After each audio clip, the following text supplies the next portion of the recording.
Have you ever pondered the weight of the air you breathe?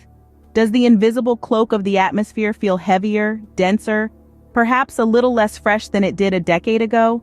These questions may seem abstract, but they're deeply connected to the choices we make every day, particularly the cars we choose to drive. Internal combustion engine cars, or ICE cars, have been the backbone of transportation for over a century. They've powered our journeys, fueled our adventures, and in many ways shaped the landscapes of our cities. But these conveniences come at a significant cost to our environment. Each ICE car releases a cocktail of harmful pollutants into the air we breathe, including carbon dioxide, the primary villain in the narrative of climate change. Over its lifetime, a typical ICE car will emit around 4.5 tons of this potent greenhouse gas each year. Picture this. If the Earth were a room, every ICE car would be like a person puffing out a continuous stream of smoke, slowly filling up the room until it becomes unbearable. Now imagine another scenario. Picture a room where everyone is breathing normally, without emitting any smoke. This is what a world filled with electric vehicles looks like. Electric vehicles, or EVs, emit zero tailpipe pollutants. They're not just silent runners on our roads, but silent protectors of our air quality. But it's not just about the tailpipe emissions.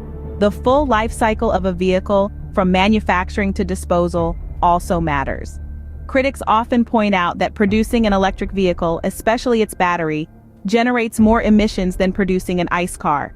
Yes, that's true. However, an EV starts to make up for its initial carbon footprint as soon as it hits the road, due to its zero tailpipe emissions and higher energy efficiency. By the time an EV has covered around 20,000 miles, it has typically offset the extra emissions from its production. Moreover, as the grid becomes cleaner with more renewable energy, the emissions from charging an EV will continue to decrease. In contrast, an ICE car's emissions remain constant throughout its life, no matter how advanced or efficient the engine becomes. So, should we continue to rely on ICE cars, accepting the heavy air as a necessary evil for our mobility needs? Or should we embrace the cleaner, lighter future promised by electric vehicles? The answer, my friends, lies in our hands. We have the power to shape the future of our planet, and it starts with the choices we make today. Support the transition to electric vehicles. Advocate for policies that encourage the adoption of cleaner transportation. Say no to ICE cars, because the air we breathe should not be a luxury, but a right. Because we owe it to ourselves and to future generations to leave behind a planet that's healthier than the one we inherited.